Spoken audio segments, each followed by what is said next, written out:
Un especial hoy de Letra Chica aquí junto a Miriam Bregman. Miriam, un gusto tenerte acá en casa, ¿eh? ¿Qué tal? Muchas gracias por la invitación. Así que la agradecida soy yo, porque hay pocos espacios para charlar tranquilos Bueno, genial. actualmente, así que muchas gracias. Cuando Gonza me alcanzó la biografía en relación a, ya vamos a hablar del libro de próximo Sí. estreno, vi Timote Sí, y tuve que ir al mapa de la provincia de Buenos Aires para enterarme Timote, porque no lo sabía, ¿eh? Así que sos Sí. de un pueblo rural de la provincia de Buenos Aires. un pueblo muy chiquito, de unos 700 habitantes. ¿700? Sí, sí, somos poquitos. Así que el porcentaje de Bregman es muy alto porque somos muy poquitos. Ajá. Pero bueno, fue un pueblo como varios de la provincia de Buenos Aires y otros lugares del país que hasta principios de los 70 tuvo una importante cantidad de habitantes, creo que llegó a tener más de 2000, porque eran pueblos que vivían alrededor del ferrocarril. Ok. Entonces, cuando yo nací, por ejemplo, en Timote había cine, había un restaurante, había una oficina de correos. Era espectacular. Eran pueblos que, bueno, tenían una vida interesante, tenías cosas para hacer. Y con el tiempo y después de los 90, con el cierre de los ferrocarriles, eso fue prácticamente la extinción de muchos pueblos o achicarse muchísimo. Siempre todos los gobiernos cuando asumen hacen promesas de que van a volver al ferrocarril y es Y una de no. las cosas más crueles que se puede hacer en un pueblo, ¿no? Claro. Porque la gente se esperanza, porque por ejemplo Timote tiene salida por camina de tierra. Ajá. Entonces cuando llueve es bastante difícil salir y entonces esperanzarse que volvés a tener el tren. El tren nos daba una comunicación hasta para ir a bailar. Que lo sacó Menem. Sí. ¿Se tomaban el tren para ir a bailar? Por supuesto. ¿A dónde iban? En tren a Carlos Tejedor, que Carlos es un lugar Tejedor. que está cerca. Es el municipio de Carlos Tejedor, El ¿no? municipio de Carlos Tejedor. Después íbamos a otros lugares, en moto, íbamos a Roberts, a otros pueblos, pero No, igual son pueblos que acá en Cava tenemos poca dimensión. Porque Poca yo te iba a dimensión, decir, sí. che, cerca de La Pampa, cerca de es cerca de La Trenquelauquen. Pampa. Es cerca de La Pampa Ajá. porque está cerca de América o Rivadavia, allá le decimos América, pero en realidad se llama Rivadavia el pueblo, que está la General Pico, La Pampa está a 100 y pico kilómetros. Hay o sea, un está muy chico cerca. que es de Rivadavia que conduce un programa acá los días lunes, José Santos. Sí, bueno. Él bueno, me habló ves, de Rivadavia por primera vez. Somos vecinos entonces. Mirá vos. Sí, son pueblos que están en el norte de la provincia de Buenos Aires, están muy cerca de la frontera con La Pampa, de Santa Fe, del sur de Córdoba. Ajá. El sur de Córdoba también tiene mucha relación con toda esta zona. ¿Y tu familia de mucho tiempo ahí? Sí, Ajá. son familias. Mis abuelos vinieron de Europa y bueno, en general en esas zonas había como colonias, ¿no? En toda Eso la te iba a zona de decir, La porque muchas Pampa, veces se habla provincia de la Buenos Aires. colonia en Santa Fe o en Entre Ríos, pero probablemente al llegar han tenido hasta la posibilidad de que le hayan dado tierra para laburar o no. Sí, en Carlos Casares, cerca de Carlos Casares, Carlos con las Casares. condiciones que te daban las tierras. No te creas que te daban las tierras y No, vos no. te convertías en un estanciero. No era esas las condiciones. Sí. Pero sí, uno de mi bisabuelo tenía un pequeño pedacito de tierra. ¿De ahí. cuándo hablamos esa época? ¿100 Y años? justo esa parte de la familia es la que vino, sí, sobre fin del siglo 19. XIX, principios del siglo XX. Después no, ya mi abuelo Bregman vino con 18 años, mi otro abuelo vino grande también. Así que toda una parte de la familia vinieron bastante tiempo De después. Europa venían.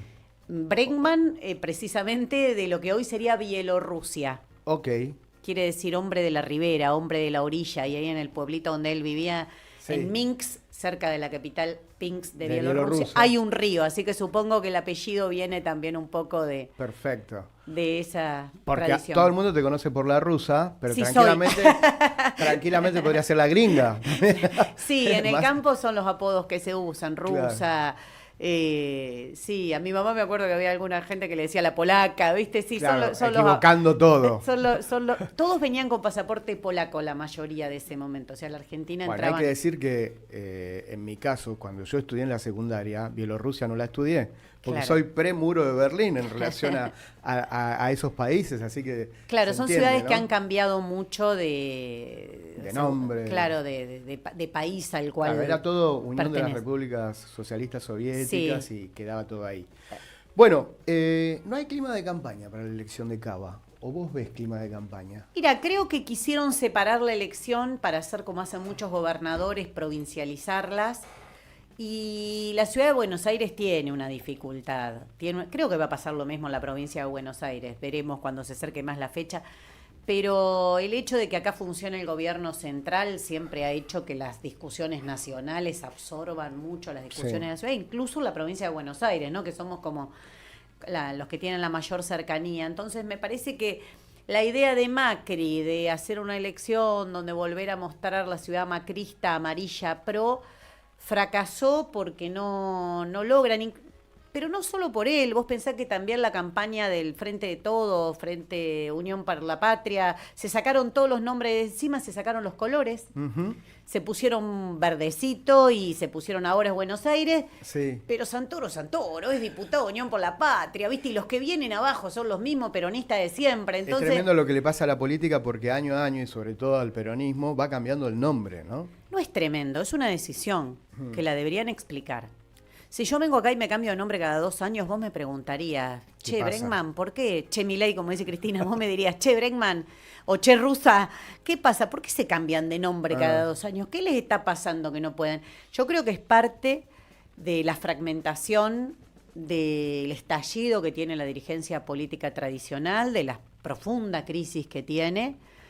Y eso en el caso de otros conglomerados políticos, como puede ser más la derecha, ¿no? El PRO dividiéndose de los radicales, se manifestó más en forma de estallido.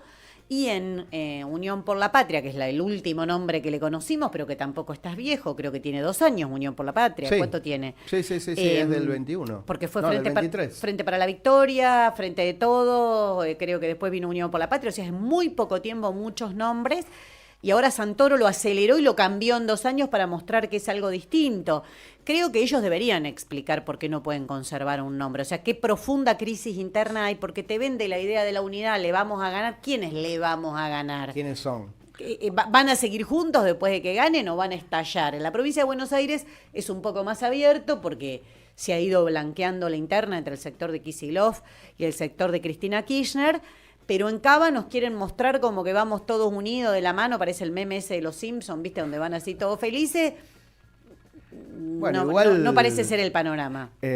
A todos les pasó, al peronismo quizá lo sienta menos, que la división de Guillermo Moreno por un lado, que es otro partido, y que Abal Medina a último momento no quiso arreglar, también no sé cuántos votos le sacará, pero ha fracturado eso. Ahora, el hecho de que no haya paso hace para la derecha y la centroderecha prácticamente una primaria abierta en el momento de la votación, ¿no? Porque Juntos por el Cambio implosionó. Esa era una de las discusiones que decíamos nosotros cuando eliminan las PASO por esta idea de que votar es muy caro. Que a mí lo más peligroso que me pareció es eso, ¿no? Porque concederle a Milei, porque se lo votaron, En la legislatura de Cava, toda la gente que responde a Santoro votó eliminar las PASO. Claro, y después le aparecen sectores que dicen, che, yo tengo diferencia, voy por fuera. Entonces, te trae aparejado también esto, pero el principal problema que trajo es que instalaron que votar es caro. A mí, eso, en una democracia tan restringida como es esta democracia capitalista, que también te digan que ya hasta votar es caro, o que darte espacio en los medios es caro, bueno, trae otras consecuencias, pero es evidente que el peronismo está estallado como está estallada la derecha. Yo lo dije en el debate presidencial, ¿viste? Algunos me preguntaban, ¿cómo que están estallados? ¿Qué quisiste decir? Que cerraron detrás de Massa porque no quedaba otra, pero que esto está estallado. Y bueno, a los pocos días se vio. Todo, entonces, no. Nadie es padre ni madre de la derrota. No, es que me podés criticar porque te diga la verdad, pero la verdad va a seguir siendo la verdad. Entonces, nada mejor que tener un buen diagnóstico. Además de que me parece a mí que todo quien encabeza la lista del PRO es Los Penato. Los Penato es el cerebro de Milei en el Congreso Nacional. Sí, ¿no? ¿Qué te puede ofrecer de distinto Los Penato si es la que piensa por ellos? Porque es un experimento bastante nuevo, tienen muy poca experiencia en el manejo de la sesión y Los Penato vos la ves. Articula. Es una de las que maneja ahí, la que se contacta, la que ve las maniobras. Entonces acá en el Cabo vas a ser distinta a la Libertad Avanza y vas a seguir fungiendo de cerebro de la Libertad Avanza. No le vas a pedir a Dorni que sea el cerebro de nada, pero vas a seguir fungiendo de cerebro, es raro. Y por el otro lado, Leandro Santoro, que no se le conoce oposición, yo fui 4 años legisladora con Santoro y ya fue legislador. ¿Por qué va a ser opositor ahora si ya fue 4 años y no lo hizo? Vos Porque hacías mucho esta hincapié, vez perdón, va a ser distinto. justamente para darte pie a Sí, eso, perdón. que la legislatura es un lugar que en general no tiene mucha prensa y que lejos de nacionalizar o de plantear cargos ejecutivos, lo que se votan son cargos a legisladores y que muchas veces en la legislatura el PRO tuvo que hacer distintas negociaciones con todos para ver cómo lograr esas mayorías, ¿no? Sí, sí, mayorías terribles, siempre contra el pueblo, no son mayorías las que logra el PRO para cosas benéficas, y esto lo incluyo a Larreta, que no lo nombramos, pero digo, Larreta gobernó esta ciudad mucho tiempo. Yo fui 4 años legisladora en una lista donde estaban, no sé, desde Leandro Santoro en la legislatura hasta Ofelia Fernández después, no, Ofelia Fernández también estaba. Te puedo nombrar todos los que son hoy las ¿Pero caras decís que le aparecen. votaron cosas? No fueron oposición. Ok. No, yo te pregunto a vos, ¿qué hicieron durante ese periodo? A ver, contame. Es difícil que te acuerdes de algo. Yo te puedo traer o te pongo Miriam Bregman legislatura y nos tocó la pandemia. Sí. Tuvimos que pelear muchísimo, acompañar a las enfermeras en la calle. Yo puedo mostrarte mis fotos con las enfermeras, como te puedo mostrar que tuvimos que hacer amparos porque la legislatura no nos daban bola y tuvimos que hacer amparos para garantizar la comida que mandaban a la escuela en plena pandemia. Es decir, cada uno tiene que hablar de lo que hizo. Ujú. Entonces, ¿por qué ahora van a hacer tanta oposición en la ciudad y le vamos a ganar? ¿Le vas a ganar a quién? Si es una elección legislativa. La elección legislativa es difícil el concepto de ganar. Vas a tener un bloque más grande, de Claro, última. claro. Yo te puedo explicar por qué quiero un bloque fortalecido de la izquierda, porque creo que todo el mundo sabe que cuando haya un problema con las enfermeras, quien van a estar ahí seguramente y no te van a preguntar no, es contra este, entonces digo algo, si es contra aquel, no. No va a importar de qué lado de la General Paz estés luchando, ¿viste? Porque parece que el salario docente es un problema en Cava, pero en Provincia de Buenos Aires es tan bárbaro. Hoy estaba compartiendo, porque me estaba comunicando mis compañeros de La Matanza, el salario inicial de un municipal en La Matanza es 260.000 pesos. Una locura. Entonces yo no voy a decir, no, el de La Matanza que cobre eso, porque si no me tiro contra Kicillof. Uno trata de ponerse de un lado, de los trabajadores, de las trabajadoras, y con esa coherencia me muevo. Bueno, hay un pero ya eslogan todos fuimos, perdón, con Sí. esto cierro, todos fuimos legisladores de la ciudad y todos fuimos diputados nacionales. Bueno, veamos qué hizo cada uno, ¿no? Porque en campaña, yo digo, picantearla es re fácil. Claro. Pero después yo lo único que veo en la calle son los jubilados y las jubiladas, ¿viste? No, digo, hay un eslogan de ustedes, que lo he leído, Sí. que es, hay algo que sabemos que la izquierda no te va a cagar, en el sentido de que vos sabés lo que votás, y en general no creo que haya un borocotazo, porque no ha habido, No. que algo se dé vuelta en el medio de una votación, ¿no? Después está esto que le puede pasar a Jorge Macri o a cualquier intendente o gobernador, que con el poder votan una cosa y después a lo mejor en la legislatura pasa otra. Digo, porque si no, Milei no podría estar sacando las leyes que saca, ¿no? Con lo que Porque pasó se en el las 23. votan. Se las vota gente que supuestamente Se las fue elegida vota. para hacer oposición. Bueno, y mirá la ley de blanqueo. Ujú. El blanqueo que es escandaloso, el blanqueo que se hizo en la Argentina. Mientras Patricia Bullrich se llena la boca hablando del narcotráfico, votaron un blanqueo donde podés traer plata prácticamente de cualquier origen. Lo votó todo el Senado. Unanimidad. Por unanimidad. Esto no se dice, no se sabe. Por unanimidad salió en el Cualquier Senado. dinero negro que haya por ahí puede ser Claro. regresado Claro. o blanqueado. Viste, prácticamente sin condiciones, sin requisitos, con unas condiciones favorables que no la tiene el kiosquero, no la tiene, imagínate, Total. nadie. Acá todo el mundo le cobran, todo el mundo tiene que pagar sus impuestos. Bueno, esta gente no. Ujú. Eso salió por unanimidad. Y después lo que el otro pacto grande que hay en el Congreso Nacional es el del extractivismo, donde no todos se incendian, pero cuando es necesario votar ciertas leyes que piden las cámaras mineras, que piden los sectores extractivistas, ¿qué hacen? Decantan un sectorcito que dicen es culpa de los gobernadores. No, culpa de los gobernadores, no. El diputado nacional fue en tu lista, responde a vos. Y Digo está esto tanto de votando. peronistas como de radicales o el que sea. Yo no puedo decir, no, Del Caño es del gobernador de la provincia de Buenos Aires. ¿Cómo va? Porque la izquierda es la izquierda y me hago cargo de lo que votan mis compañeros. A veces Claro. bien, nos podremos haber equivocado. Podemos discutir todo. Pero vos te tenés que hacer cargo de lo que vota tu bloque. No podés decir, no, cuando votas bien es mío. Cuando vota mal es del gobernador. No, aparte hay que prestar mucha atención porque legisladores peronistas en la Cámara de Diputados y en el Senado, que son del NOA, ¿no? De golpe están acompañando hacia el gobierno, o sea, porque de este activismo casi no se habla, ¿no? No Es se un habla tema. y para mí, es el verdadero jefe del Congreso Nacional. Ujú. Mira, la campaña anterior de El Leandro saqueo de nuestros Sí, recursos. en la campaña anterior de Leandro Santoro en Cava fue ley de humedales ya. No sé si se acuerdan ustedes, había un spot, pasaba todo el tiempo, ley de humedales ya, votame por ley de humedales ya. Por ¿Dónde está la la- ley de humedales? ¿Nunca salió? Tenían mayoría en el Congreso y dirigían la comisión Ujú. respectiva donde se trataba la ley. Estábamos en una reunión, llegó un comunicado de la Cámara Minera, se terminó la discusión. Así fue. Sí. Sí, sí, lo hemos hablado con Leo Grosso. Bueno, él dirigía la comisión que te digo. Exacto. Desapareció con una firma de todos los bloques, ¿eh? Quedamos afuera el nuestro, por supuesto que no voy a afirmar que postergo la discusión, porque sabíamos que si se postergaba y no salía, ¿viste? Cuando son esas cosas que si no salen Sí. en el instante preciso no los agarrás más, y pasó eso, no se lo agarró más. Y algún otro bloque menor que no lo votó, que no firmó el comunicado, pero después salió con la firma de todos los principales bloques y no se trató. Entonces a mí me parece que en algún momento esto de cambiarse el nombre, vuelvo a lo que decíamos, hay que empezar a explicar. ¿Por qué si la campaña anterior tuya era con un nombre, era con el ley de humedales? ¿Por qué ahora vas a volver a prometer, pero te cambiaste el nombre, sos distinto, sos lo mismo que antes? Larreta, me habla del olor a pis. ¿Cómo me va a Eso hablar quería del olor a decirte. pis Larreta? ¿Está bien hablar del olor a pis en una campaña? No está bien. Él lo usó como algo de instalación, pero él gobernó esta ciudad mucho tiempo, mucho tiempo. Y nosotros le demostramos a través de amparos, que después, claro, los pierdo en las instancias superiores totalmente controladas por Larreta, pero hasta algunos jueces de grado de primera instancia nos dieron la razón. Larreta manejó el subte, por ejemplo, de esta ciudad. Y demostramos que la empresa que administra el subte carga el valor de lo que consumen sus gerentes como una botella de champán, te la cargan a la hora de calcular la tarifa. Es increíble. Es eso. increíble, está demostrado una causa judicial. Y Larreta dice, hablemos del PIS. No, hablemos de los grandes negociados que hay en esta ciudad, porque si empezamos por los grandes negociados seguramente vamos a terminar con algunos problemas como la suciedad.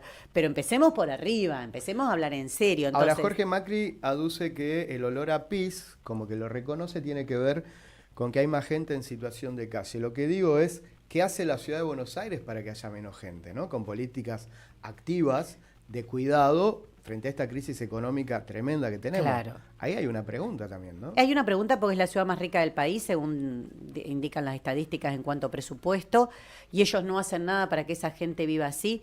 Vi un video bochornoso, y permitime que lo diga, porque lo tengo atragantado acá hace 3 o 4 días, Sí. de María Eugenia Vidal mostrando Abriendo un... ¿Cómo se llama? contenedores Un contenedor diciendo que entraba. antivandálicos, o no Sí, sé cómo lo que llamaban. entraba a la bolsa del consorcio. Y que no pueden sacar nada y que no...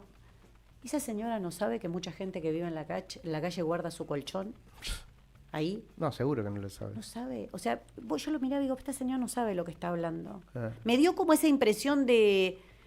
Viven en otro mundo en serio. Yo sé que a Barrio Parque por ahí esta realidad no le llega, o no sé dónde es que vive ella, ese departamento tan lindo Ella que compró vive y en tan barato. Pueyrredón y Las Heras. Que compró re barato, ¿no? Todos queremos tener un Sí. amigo que nos venda un departamento tan barato. Sí. Pero yo digo, no sabe que mucha gente guarda incluso a la noche, porque vos vivís en la calle, tenés un colchón para dormir, ¿dónde lo dejás durante el día para que no te lo levanten? O sea, ella pensaba que solamente van y rompen la bolsa, porque es gente mala, además, viste, que le gusta romper. Viven en otra realidad, En otra tan realidad.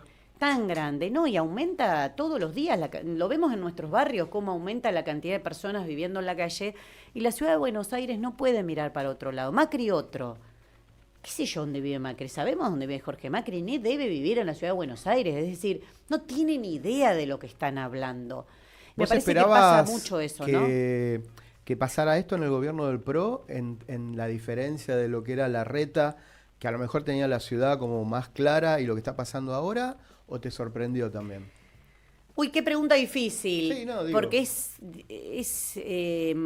demuestra un desconocimiento de la ciudad total. El mismo María Eugenia Vidal, que fue vicejefa de gobierno, porque ella antes de ser gobernadora fue vicejefa de gobierno Total. de esta ciudad, y como te digo, se ve que no tiene idea cómo funcionan cosas básicas de la ciudad, o dónde la gente deja sus 3, 4 pertenencias, que es un colchón, un par de zapatillas que encontraron en la calle. O sea, no tienen idea, tampoco les importa, capaz que es que no les importa, más que no tiene idea, ¿no? Sí. Pero con Larreta nosotros tuvimos peleas muy, muy grandes. Algunos dicen, y Larreta, claro, lo que pasa es que comparado con pero con Larreta tuvimos discusiones muy grandes, lo que te digo del subte. No, el subte, las escaleras del subte, Santoro también hizo un video ahora de las escaleras del subte, o del subte. Sí. No empezó a andar mal ahora, che. Claro. Las personas con discapacidad lo vienen denunciando hace mucho tiempo que les cuesta el subte. Yo fui presidenta de la comisión, una comisión contra la represión que hay en la legislatura, ¿no? Ujú. Y tuvimos situaciones muy graves con el tema de senegaleses, cómo los reprimían en la calle la policía de Larreta, es decir, no...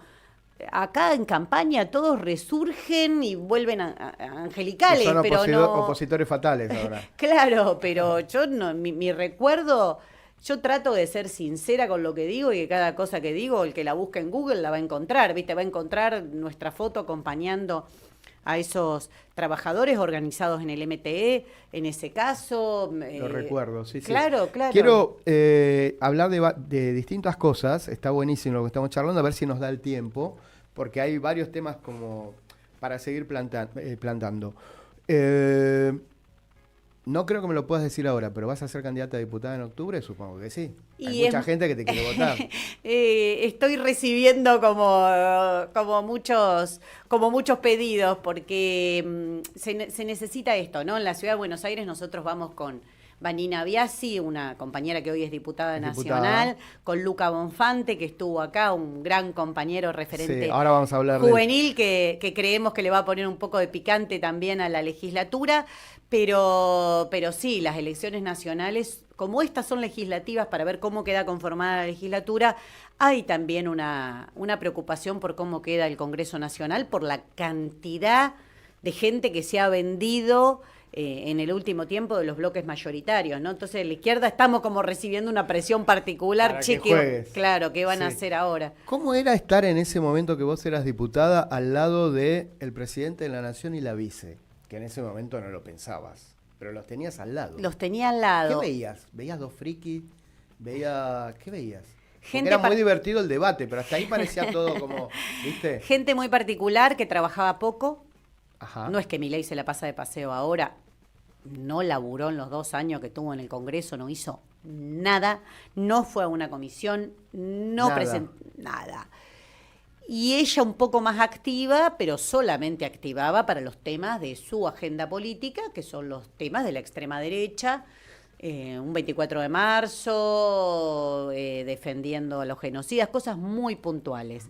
Es decir, bastante ausentes, se iban antes, ni loco, viste que las sesiones en diputados Son duran hasta enormes. 5 o 6 de la mañana, ni locos se quedaban hasta esa hora, Claro. llegaban tarde. Ajá. Gente muy... Lo que vemos ahora, ella trata, creo, lo estoy pensando ahora en vivo, ¿no? Sí. Ella trata como de cambiar un poco y mostrarse más seria ahora que está distanciada de Milei, pero ahí eran 2 personas que no tenían idea de lo que se trataba, no tenían ningún estudio previo, no presentaban... Viste que uno siempre, nosotros a la izquierda siempre nos gastan porque trabajamos un montón, presentamos dictámenes, tomamos todas las comisiones. A ella me la crucé una vez y a él nunca En una 2 comisión. años. En 2 años. Fue mucha casualidad que nunca me los crucé O no estaba. o no iban nunca. Meter el tema Palestina en la ciudad de Buenos Aires me parece que no es un tema de campaña, pero dada la situación de Vanina Di Blasi en relación a sus dichos de Palestina y lo que pasa con la justicia, que terminó siendo procesada por sus dichos, me parece que es un asterisco. ¿Qué onda con eso? No es un problema de Ciudad de Buenos Aires. Palestina no. Es una discusión mundial. Ujú. Hay compañeros procesados en Francia.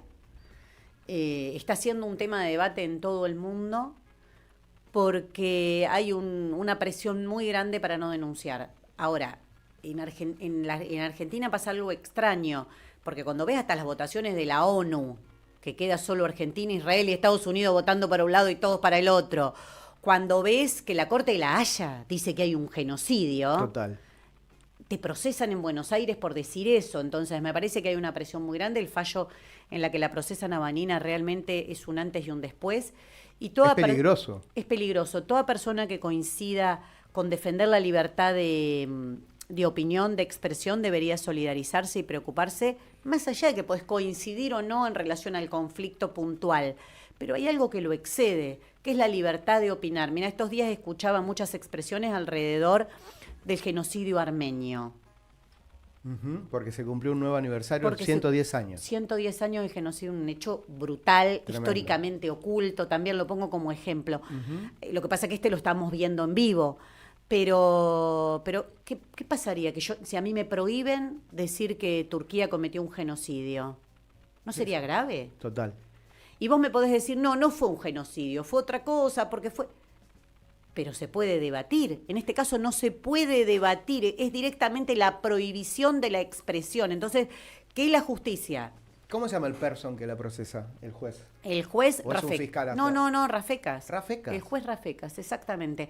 Por eso me preocupa tanto, me preocupa doblemente que sea el juez Rafecas. Sí. Me parece que hay que poner esto y como te digo, no es algo de Argentina, es algo que está pasando en distintos lugares Mundial. del mundo donde hay una persecución muy grande. Yo ayer estuve haciendo unos posteos alrededor de un compañero que está siendo procesado en Francia, y si miras quienes firman, está desde Pablo Iglesias, referente de Podemos, bueno, Irene Montero, Nancy Fraser, decenas de intelectuales judíos que dicen no podés procesar a una persona porque está opinando sobre esto. Defendiéndolo.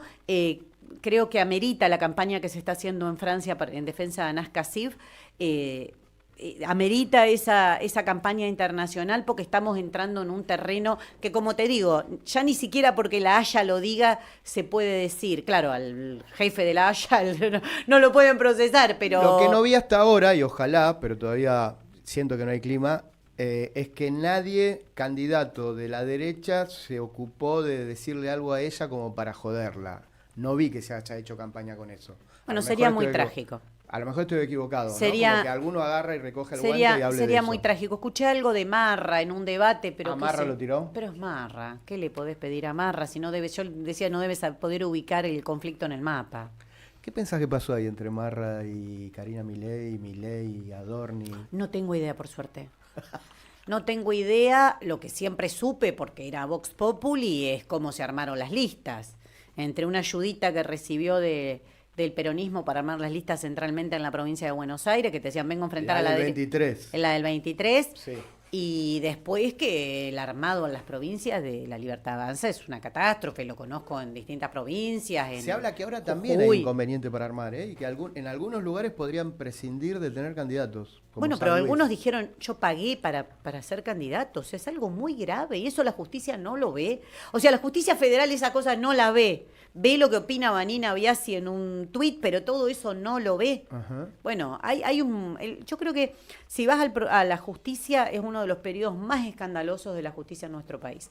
Total. Mira, mi compañero Matías Aufieri perdió la visión de un ojo por estar parado sobre la Plaza Congreso relevando la violación de los derechos humanos que había en ese mismo momento en el acto cuando estaban reprimiendo a la prensa y llevándose personas detenidas. Fue tremendo eso. Durante la ley Bases. Fue uno de los primeros. El juez no hizo nada. Nada. Incluso el fiscal instó la causa de Ramiro González, el juez Ercolini no hizo nada. Después de que pasa lo de Pablo Grillo, donde queda evidente que si él hubiese actuado en el caso de Matías Aufieri, tal vez lo de Pablo Grillo no ocurría. Porque si hubiesen dicho esto no puede pasar, no pueden disparar a la cabeza, tal vez Pablo Grillo no tenía que pasar por la situación que está terrible que está pasando ese pibe. Y después de eso, casualmente el juez se da cuenta que es incompetente. Después de lo de Pablo Grillo, 1 año y pico después se da cuenta que es incompetente. Apelamos y la Cámara dijo, no, usted no es incompetente. Dice, no, en realidad las fuerzas federales estaban cumpliendo una función local. ¿Viste? Argumentos de la galera. Y así, ahí se queda. Pero entonces no puedo opinar, no me puedo manifestar. Estamos entrando en un terreno muy peligroso y la justicia es parte fundamental. Milei no podría haber avanzado en todo lo que avanzó sin el rol de la justicia. Obvio que hay roles políticos, no sé, yo te digo, la CGT es histórico lo que está haciendo la CGT. Pero cuando se creó Comodoro Pi, sí, ¿no? Por el tema del 94, esa ida y vuelta que hicieron Alfonsín y Menem con el Pacto de Olivos, el espíritu de Alfonsín era otro, no lo que termina siendo 30 años después o durante 30 años Comodoro Pi. No sirve para otra cosa que estar a favor del poder. O sea, se crea el Consejo de la Magistratura que para mí supuestamente con eso se iba a solucionar el tema de los jueces. Transparentar la elección de jueces. Tampoco resultó. Yo creo que fue al revés, la institucionalización de la rosca. La rosca que antes se hacía con la servilleta De Corach. de Corach, la institucionalizaron, crearon un organismo costoso, inútil, donde qué hace la gente que está ahí adentro no lo sé. Y con esa institucionalización no se transparentó Y absolutamente muy pegados nada. al poder político. Muy pegados al poder político. Bueno, es que la mayoría. elección de jueces y fiscales, si es de esta manera, no tiene Sentido. sentido. Nosotros siempre decimos, ¿por qué un juez no se puede elegir? ¿Por qué no puede elegir el juez? ¿Por qué? Y que rinda cuentas de lo que hace. ¿Por qué te tenés que aguantar un juez a perpetuidad? No sé, me acuerdo del juez Ollarvide, por ponerte a alguien. Sí. Viste, jueces que todo el mundo decía, pero este tipo. Tuvo años. O Bonadío por el otro lado. Unos Sí, fallaban sí. para un lado y los otros para el otro. ¿Y por qué no puede? Es obvio que los mecanismos de tanto de designación de jueces y fiscales como de remoción están totalmente viciados y te los tenés que bancar y no podés decir nada. Me tocó la ley Bases, en la última movilización, la del 12 de junio, donde metieron un montón de personas detenidas y la acusaban de terrorismo. Terrorismo por participar en estar una movilización en el manifestándose. Congreso. Viste, compañeros míos que después aportamos los videos, lo tuvieron que liberar, iban con la banderita retirando así, baja la policía, lo detiene, terrorista. Una cosa delirante, pero el fiscal era Stornelli. Vos decime qué libertad tiene Stornelli, con todos los problemas judiciales que tuvo él, para actuar contra el poder político. ¿Con Sí. qué libertad Stornelli le puede decir a Patricia Bullrich, no, si ella lo defendió cuando él tuvo problemas? Bueno. Y qué servil que es Stornelli frente a una cosa tan increíble como lo de Canosa del otro día. No nos vamos a meter ahí, pero de golpe apareció él. No me meto planteando. porque no conozco realmente, pero sí que si dicen Stornelli, vos Le decís... dio pie a esa denuncia, ¿viste? Vos decís, Stornelli. ¿cómo va a funcionar esto? No sé, te digo lo que me pasó a mí. Y yo ahora digo esto acá.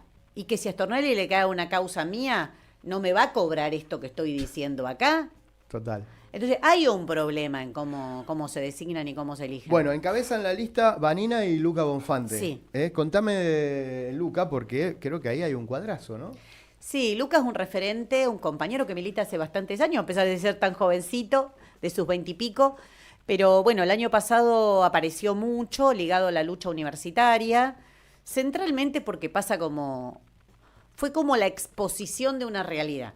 Desde las dirigencias políticas tradicionales, peronismo, radicalismo, todos nos decían, no da, la sociedad no quiere enfrentar a Milei, no se puede. Hubo una convocatoria desde las universidades y salió todo el mundo. Todo el mundo. Entonces, no le eches la culpa de tu propia cobardía a la sociedad, a los estudiantes, a los jubilados, viste, cada cual que se haga cargo, que no quiere enfrentar a Milei o que prefiere que Milei haga el ajuste para después volver mejores, como decía Alberto Fernández. Volvemos mejores, claro, viene uno tan malo que después cualquier cosa Puede ser un poquito puede mejor. ser un poquito mejor, pero así estamos, ¿no? Atrapados en ese laberinto. Y Lucas surgió como un referente universitario y la verdad que a mí me enorgullece mucho porque creo que los pibes, las pibas tienen que tener un lugar, pero no un lugar desde arriba donde un adulto o una adulta le dice vos vas a hacer, no, un lugar bien ganado, en la pelea, en la lucha, por estar los miércoles con los jubilados y las jubiladas. Y donde voy me preguntan por Luca. Entonces, ¿Ah, sí? Sí, donde voy me preguntan por Mirá, Luca. Encima acá los libertarios también. inventaron que era mi hijo. No. Entonces hacemos ese chiste, ¿viste? Sí, Bregman quiere dejar a su familia, son la casta, me pone, Cualquier ¿viste? Yo cosa. me mato de risa. Ahora, 5 puntitos necesitan para que entren los dos. Necesitamos unos 120.000 votos, por eso estamos pidiendo que por favor nos acompañen, ¿no? Porque más o menos quienes están en la lista de los demás los conocés y si no los conocés, googlealo y te aseguro que lo votás a Vanina y a Luca. Votás para que Luca entre. Creo que es muy importante que nos acompañen en esta elección. Ya van 2 años casi de gobierno de Milei. ¿Quién lo ha enfrentado? ¿Quién ha estado en la calle? Está claro. Y yo creo que la oposición política a Milei tiene que salir de la resistencia a Milei. La oposición política a Milei no puede salir de los discursos. Miriam, hay algo que nos preocupa y que en general veo que la sociedad lo está haciendo, que es normalizar la represión. Sí. Esta cosa decías quiénes están todos los miércoles acompañando a jubilados y jubiladas, y que Patricia Bullrich cuando tiene ganas se manda unas represiones y unos dispositivos sobre todos los miércoles, simbólicamente, porque después hay marchas que no pasa nada, y cuando toca los miércoles siempre pasa algo. Es increíble, ¿no? No sé si hay una parte de la gente mirando para otro lado, o porque algo parezca normalizado, da lo mismo todos los miércoles. Yo ¿no? creo que de la sociedad cuando se la convoca sale. Cuando la CGT convocó por los jubilados, se salió. Sí. Cuando se convoca a los universitarios, la sociedad responde. Yo creo que la dirigencia política tradicional dejó solo a los jubilados y las jubiladas. Los dejó solos. Así, Los directamente. dejo solos. Yo no los veo, mira, no veo ninguno de los que encabeza ninguna lista de Cava ni de Jujuy. Por eso el que gasearon el otro día es mi compañero Alejandro Vilca. No los veo, no están, no ponen el cuerpo.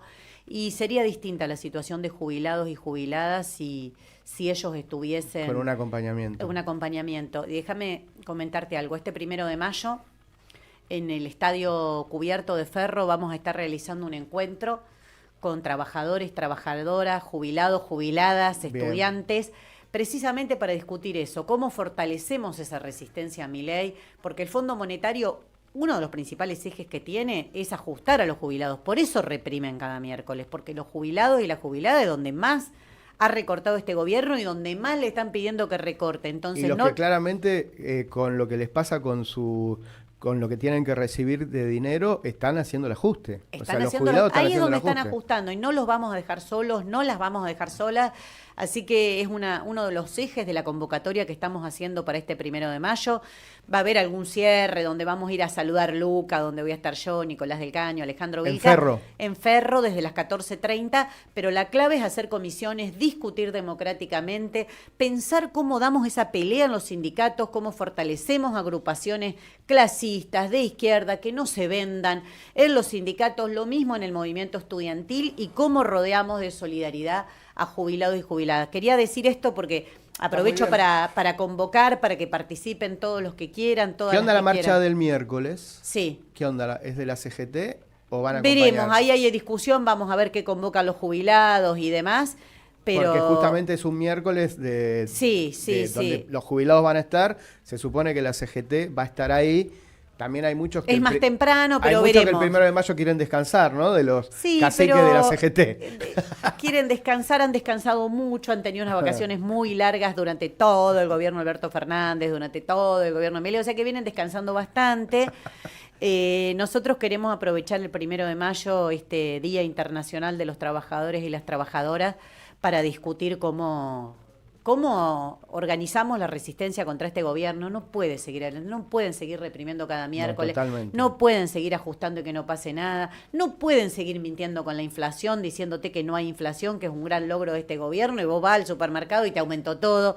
Entonces me parece que esto hay que organizarlo, que hay que discutir cómo se recuperan los sindicatos, la organización sindical como instrumento de lucha, las agrupaciones estudiantiles cómo se fortalecen, cómo se pelea por una tercera marcha educativa. Es necesario yo estoy dando siga. clase en la UBA, te digo, no hay un docente que venga y te diga, che, qué bien que estoy, al fin el salario docente, no. Es una gran pelea que dimos el año pasado, pero esta pelea tiene que continuar. Y bueno, me parece que hay que aprovechar el 1 de mayo para ver cómo seguimos para adelante. Voy con dos últimas cortitas, Bueno. porque creo que no queda mucho tiempo. Presentás un libro, Sí, falta poco, falta poco. escrito por vos, que se llama Zurda, Sí. en la Feria del Libro. En la Feria del Libro, el 11 de mayo, domingo 11 de mayo, 19 horas, los invito y las invito a todos. Vamos a estar presentándolo con el escritor Guillermo Martínez y con el periodista Alejandro Berkovich. Bien. Para charlar un rato, para saludar, para encontrarnos ahí. Y elegí el título Zurda porque a partir de esto mismo que venimos hablando, Ajá. ¿viste? ¿Por qué Milei está tan enojado con la izquierda y cuando quiere descalificar a alguien le dice zurdo, le dice comunista? ¿Por qué nos dice permanentemente zurdos, los voy a buscar hasta el último lugar del planeta? Y me instó a escribir este libro medio rápido, porque es un libro escrito al calor de todas las demás peleas que damos cotidianamente. Es un libro que cuenta de tu participación en distintas luchas. En distintas incluso luchas. en los juicios por la verdad y justicia también. Sí, exactamente, pero Ok. ¿por qué zurda? ¿Por qué se necesita ser de izquierda? Ok. ¿O por qué es importante ser de izquierda para participar de esas peleas? Orgullosamente zurda. Orgullosamente zurda. ¿Qué valores compartimos? ¿Qué valores son los que ataca Milei? ¿Por qué en el zurdo él ataca la solidaridad? Al decirte zurda ataca ese compañerismo que tenemos, el confraternizar en una lucha, en una pelea, Claro. en pelear contra la impunidad, en pelear contra la represión. Todo eso para él es ser zurdo o ser zurda. Bueno, en el libro se compilan un poco esas ideas, así que las invito a que vengan el 11 de mayo. ¿Por qué pensás que cuando hay algún kirchnerista desencantado o alguien que votó a la cámpora, en las legislativas dice, está Miriam, vamos por ahí? Primero porque las elecciones son muy difíciles, un terreno muy difícil para la izquierda. Vos pensás que los millones que se gastan en estas campañas electorales nosotros no los tenemos.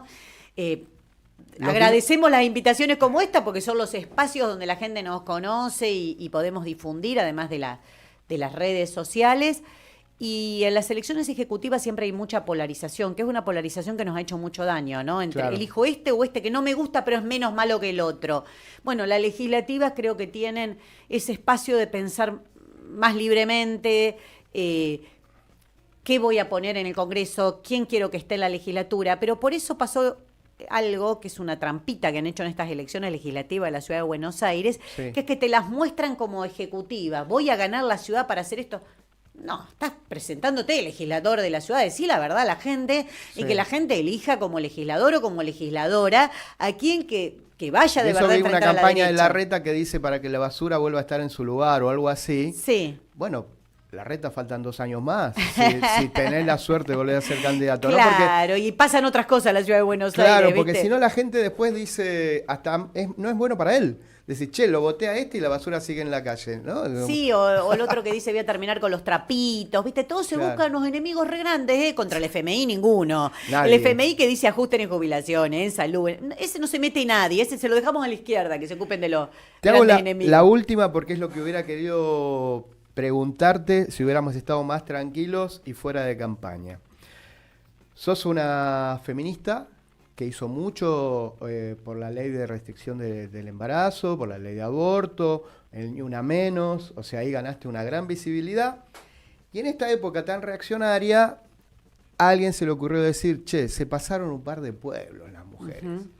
Yo no abono esa teoría ni comparto, pero digo, eso genera un debate interesante. No nos pasamos ningún par de pueblos, pero está claro que algunos varones jóvenes quedaron como fuera de la interlocución en ese momento, ¿no? Con el Ni Una Menos y las verdes y demás.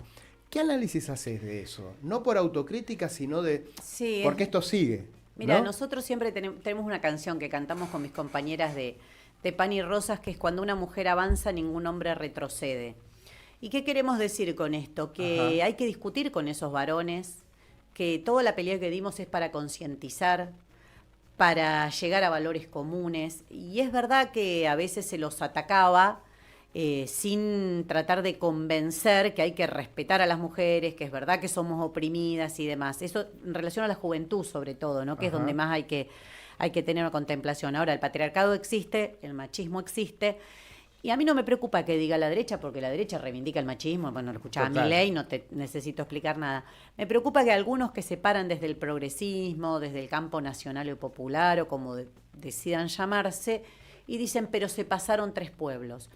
Ahí lo veo más complicado, porque lo que se pasó 3 pueblos en el gobierno de Alberto Fernández fue el Fondo Monetario, fue aplicar recortes en jubilaciones para pagarle al FMI, fue acordar con los acreedores privados. ¿Vos pensás que vino de ahí? Sí. Que es una frase que viene desde el progresismo. Sí, fíjate que viene del progresismo. Okay. De un sector, otro no, otro. Sobre todo las mujeres seguimos diciendo, ¿cómo nos van a culpar a nosotras del fracaso de un gobierno que llegó diciendo que iba a llenar la heladera y te la vació? Aparte fue un movimiento transversal, si hablamos del 17 en adelante, que claramente cambió la lógica de la discusión y quedaron un montón de cosas positivas en favor. En favor. Ahora, lo que nadie pensaba, probablemente ustedes tampoco, que venía esta ola reaccionaria, porque a lo mejor no sé si hubiera sido igual, qué sé yo, no sé. No, pero la ola reaccionaria yo creo, ¿no? Bueno, si le armás las listas es probable que la ola contrafáctica venga. Total. Que, por más que las mujeres no nos pasemos 3 pueblos, por decirlo con algo de ironía. No, es la manera de no hacerse cargo del fracaso y culpar a las feministas, pero cuando vos culpás a las feministas o a las mujeres, a la diversidad de eso, estás deschavando un poco qué pensás también, ¿eh? Quiere decir que antes te molestaba la pelea. Quiere decir que antes te molestaba mucho que las mujeres alcemos la voz, peleemos por generar otra conciencia social, le discutamos a los pibes, discutamos otros valores. Me parece que denota que en ese momento te sentías muy incómodo. Mira, incluso bajo el La gobierno... deconstrucción incomodaba. incomodaba mucho, incomodaba mucho. Durante el gobierno de Alberto Fernández, que nosotros discutimos, ojo con la institucionalización, ojo con creer que desde un ministerio vas a solucionar el patriarcado, sigamos en la calle, sigamos peleando, no ocupamos ningún puesto público, pero el Ministerio de Mujeres fue el que menor presupuesto tuvo durante toda la gestión de Alberto Fernández, entonces era mucho de discurso y poco de hechos concretos, de programas concretos, con el dinero suficiente para aparte sacar a las el hecho mujeres simbólico de en Milei de la violencia. motosierra con ese ministerio es una barbaridad. Por eso, entonces si vos a eso le agregás y alimentás ese sentido común diciendo nos pasamos 3 pueblos, la verdad que le estás haciendo el juego a la derecha. ¿Qué querés que te diga? Ya Bien. que usan siempre tanto esa frase, hacerle el juego a la derecha, hombres, Te voy a fíjense. contar una anécdota que viene a cuento para cerrar, en relación a que más allá de la consideración política que acabás de hacer por el tema del progresismo, siempre hay una luz de esperanza. Mira, cuando se trataba la ley de matrimonio igualitario, el actual secretario general de la CGT, Octavio Argüello, moyanista, era diputado. Y en un momento no estaban los números, no sé si te acordás, que estaban muy cabeza a cabeza y parecía que la ley no salía.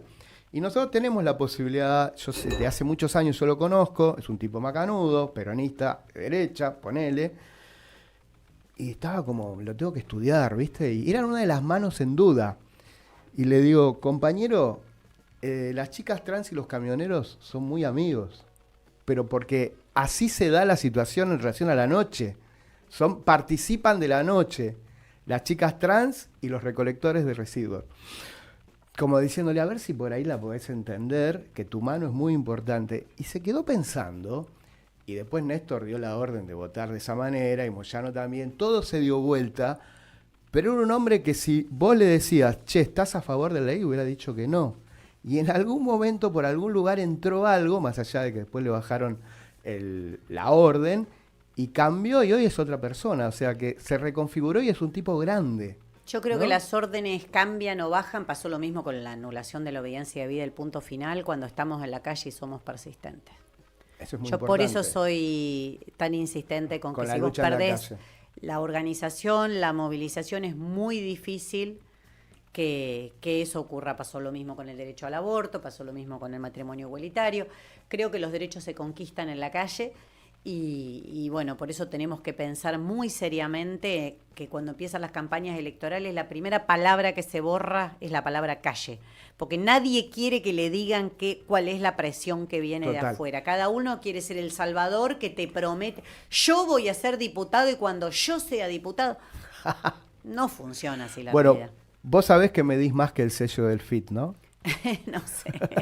Que Miriam mide más que no sé. Miriam mide más de lo Soy que parte orgullosamente zurda y orgullosamente del FIT, porque hemos construido con mucho esfuerzo. Con Nicolás del Caño además recorremos todo el país permanentemente. Pero para quien y hacer las cosas a pulmón tiene un valor total, extra. y también para Nicolás. Sí. Pero para quien en algún momento uno viene siguiendo la política argentina hace 40 años, vos lograste un tipo de comunicación diferente al que históricamente a veces tenía un zurdo o una zurda para hablar. Entonces lo que quiero decir, y con esto cierro, es, al medir como medís, seguramente serás candidata a diputada. Bueno, esperemos. No, es probable que sí, porque te digo, no hay que dejar nada de lo que se pueda hacer contra la derecha, contra este gobierno de ultraderecha, contra el FMI, nada de lo que se pueda hacer hay que dejarlo librado al azar. Creo que hay que dar la pelea en todos los terrenos y nos vemos el 1 de mayo para pensar cómo lo organizamos. Miriam, gracias. Gracias a ustedes. Muy bien.